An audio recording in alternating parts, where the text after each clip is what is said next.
5 seconds to go. Mr.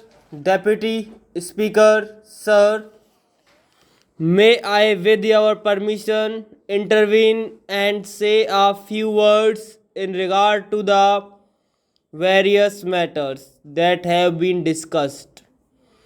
My colleague, the Finance Minister, who is in charge of this particular budget, will no doubt deal with the specific matters that have been raised in the course of this debate.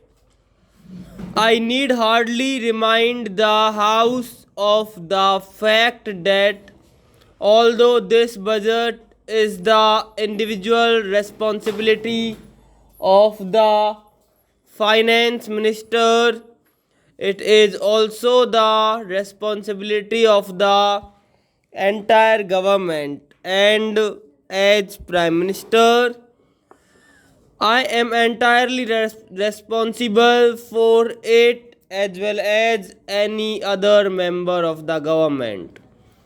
This budget was placed before the House after the usual consideration by the government, and the latter is completely committed to it. That does not mean that we are not willing to consider any new proposals. We certainly are, so long as the basic structure of the budget is not affected. My friend, the Honorable Professor Shah, pointed out various difficulties in the way of our debate here and in the way of consideration of the budget proposals. He pointed out how little could be done in the allotted time. I am in complete agreement with him in this matter. If there are any practical proposals which would enable us to give more time for the consideration of these problems, either formally or informally, I am quite sure that the finance minister will gladly consider them. The real difficulty is, however, more basic, and it is this: the kind of problems which the government has to face now is so vast and intricate that it is impossible for any democratic parliamentary assembly to give enough time for its consideration. It is just a question of time. This is not a new difficulty. I remember that long debates on this subject took place in a country like the United Kingdom, where they found that they could not get along with what is really the 19th century procedure in this 20th century of continuous crisis, social problems, and international problems. So, even parliamentary procedure in the United Kingdom has gradually changed, and many matters are left more to the committees than to the House itself. Usually, a principle is decided by the House and its working out is left to committees.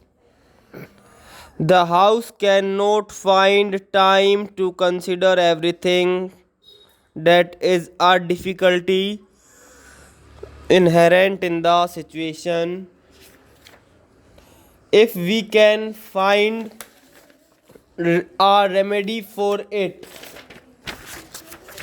it will not only be good for us, but maybe we will be setting an example for other democratically inclined countries who are seeking such remedies.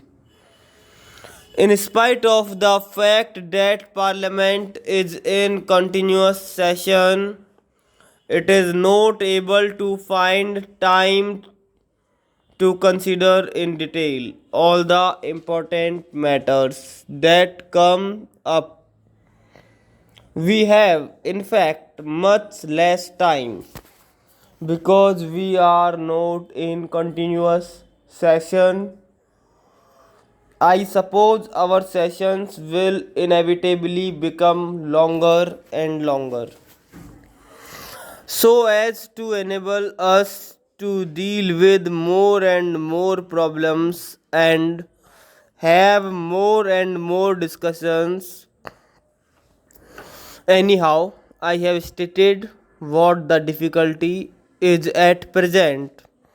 Though I am in sympathy with what Professor Shah said, I have no easy remedy for that difficulty except to say that we are perfectly prepared to consider, together with the honorable members of the House, any ideas or suggestions about how to give greater facilities for more intensive discussion of any great problem.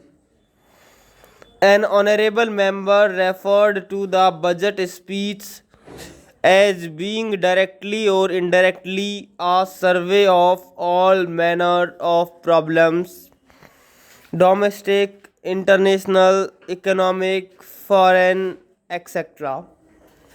The House can hardly expect the finance minister's budget speech to be a survey of all these tremendous problems, although they have no doubt some bearing on the budget. The world is becoming far too intricate and difficult for us to be able to keep the full picture in view always.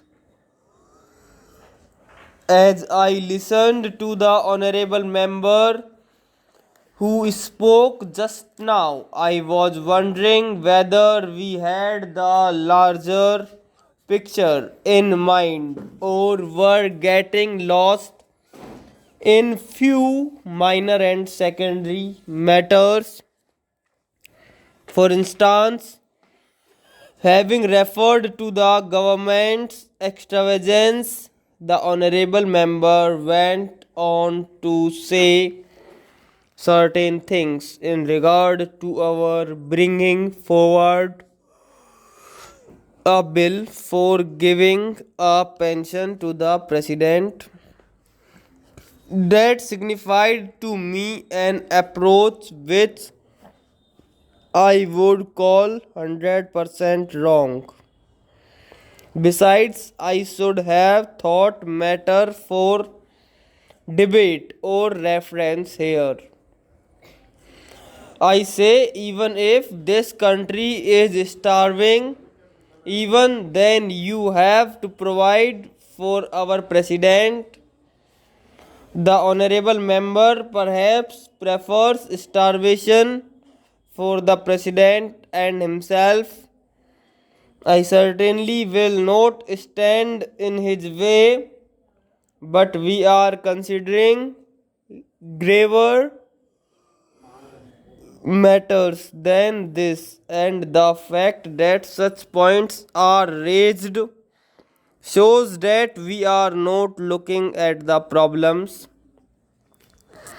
We do not seem to be thinking of the vast problems that we are faced with and have to wrestle with the vast problem of the country's economy in relation to the world's economy.